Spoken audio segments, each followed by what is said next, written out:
Welcome back to Squawk Box this morning. In today's Executive Edge, Wall Street's internal debate about staying safe from the virus and the pressure to perform. It's something that many of us may feel in a conversation, I imagine, that's been had in certain places around the country. But I want to tell you about this. Audio of a March 25th conference call at Bank of America. It was obtained by CNBC.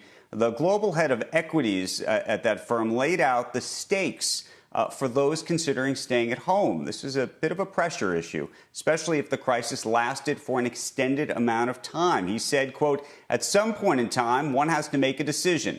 And the reason why it's called a critical function is because we have a critical requirement by senior ups to provide proper and orderly markets. And we cannot provide proper and orderly markets if 99% of the population decides they don't feel comfortable."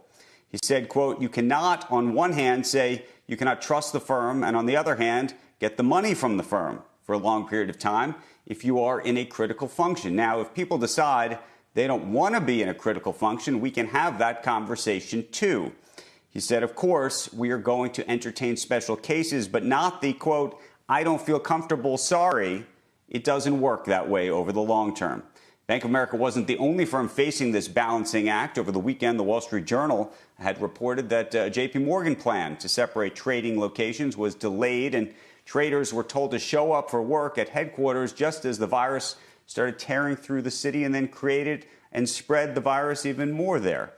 They did show up. One employee was sick and turned out to have COVID-19 over the past 3 weeks. About 20% of the employees on that single floor tested positive for the virus, with another 65 quarantined as a result, just demonstrating how vicious this virus really is. But it's a conversation, guys, that has been happening among employers, some privately. Now some of this is emerging.